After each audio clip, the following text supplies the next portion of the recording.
Good afternoon, or good morning. My name's Alex. This is the first instalment of the Technical Hurting podcast. I hope it's also not the very last. But given the number of times I've had to re-record this, in part because I hate the sound of my own voice, and in part because I keep going off on random tangents, it kind of suggests that maybe I might pack it in. So we'll find out, I guess, in due course. Today's podcast is on Covington versus Woodley. It's happening on the 19th of September at £170, both of whom have held bouts recently, and both lost those bouts to Usman. Colby had the interim title and lost that to Kamaru Usman by fifth round knockout, and Tyron Woodley lost it by decision, but he lost the real bout, which he had defended a few times. As well as both losing to Usman, both have beaten Damian Maia, Robbie Lawler and Dong Hyun Kim. So there's a nice parallel there that with all their mutual opponents, shall we phrase it, they've got the identical record there. Similarly, between both fighters, they've both spent a lot of time at American Top Team. Colby Covington has spent his entire MMA career there. Since leaving the university he wrestled at, he moved down to Florida to train MMA at American Top Team. And Tyron has trained out of there on occasion, but also coached there, as well as also training and coaching at Duke Rufus's gym. He seems to have a very good relationship with American Top Team head honcho Dan Lambert and Dean Thomas, who's, again, one of the coaches down there as well. So I guess what I'm trying to say about that is no doubt that they've met before. So Colby and Tyron have probably conversed in person before it got personal, before they started calling each other out. It's kind of unusual for fighters at the same gym to start beefing with each other. Usually there's a pretty good relationship, but Colby seems to have upset Masvidal, who was a very good friend of his, and Dustin Poirier, who was a good training partner of his, and weirdly Joanna Jędrzejczyk as well, who I don't know why he felt the need to have beef with her, but there we go. Anything's fair in fight promotion. I'm going to start off talking technicalities when I talk about Woodley's mentality here. I don't want to keep hammering on at the guy. I feel like he's taken a lot of flack for it, but it is important to address.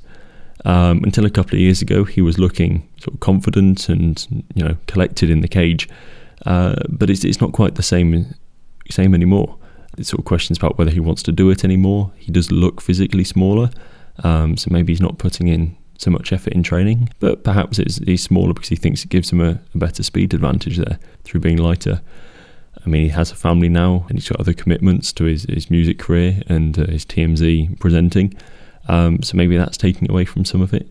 And does he really want to hurt people anymore? He's always seemed to be fairly sensitive. I don't know if that's the right word there, but perhaps he doesn't feel too great about punching people really hard in the face. And maybe that's not something that really interests him as much anymore. But we'll see, because he does seem to dislike Covington enough that if that's the case, then maybe he'll pull it out. So to start off the real meat and potatoes of the podcast, I'm going to start with the Gastelum fight of Woodley's. It might seem like an odd starting place, but I think it's a really good example of where Woodley's weaknesses lie. He took Woodley to a decision.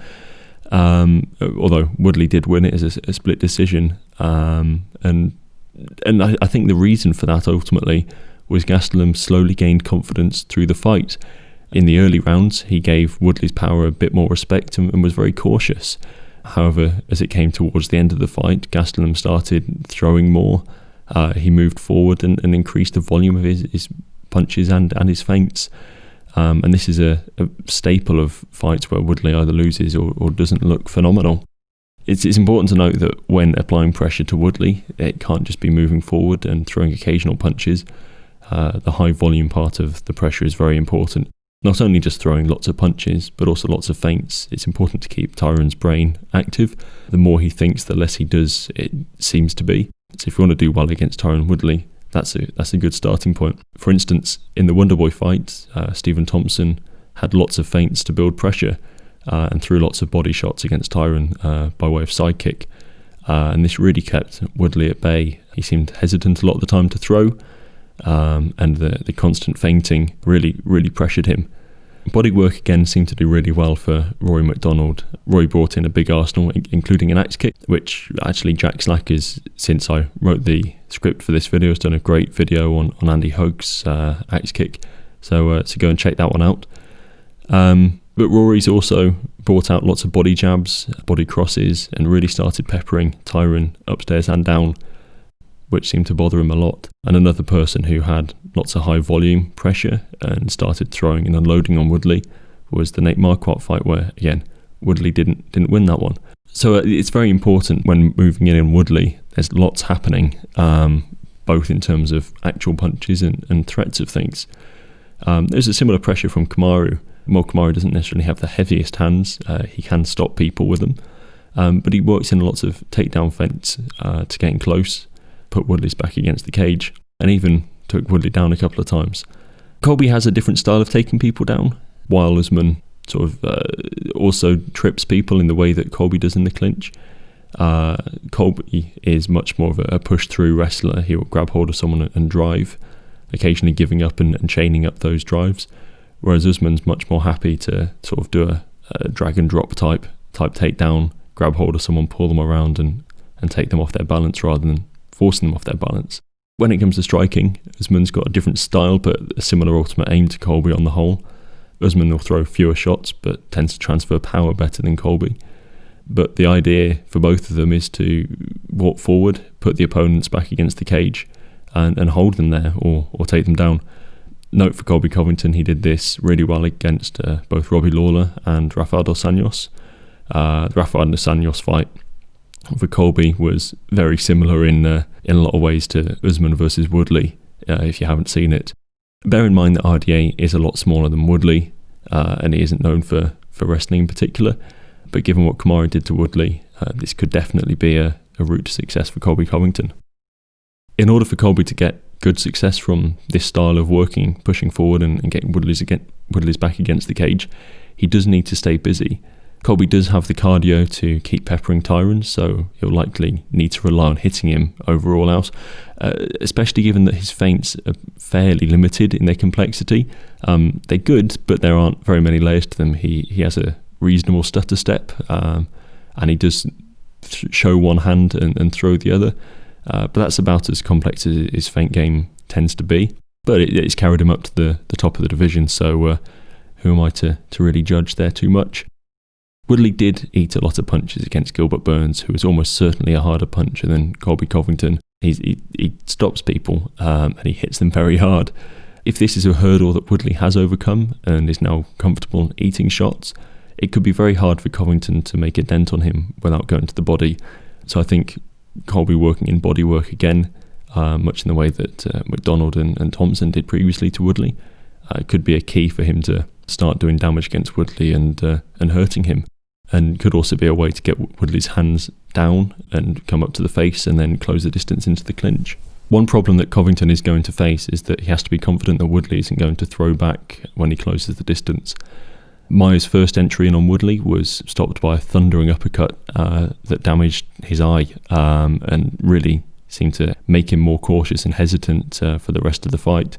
Woodley did damage his shoulder in that fight, although you can't tell when, but in the first round early on, every time Maya was trying to come in and get a hold of Woodley, uppercuts and right hooks and overhands were landing hard on him, and it really seemed to have an effect on the fight overall. Similarly, Darren Till, when he fought Tyron Woodley, spent the whole fight more or less moving forward, but his feint work wasn't his best, and he did end up paying the price for that early in the second round.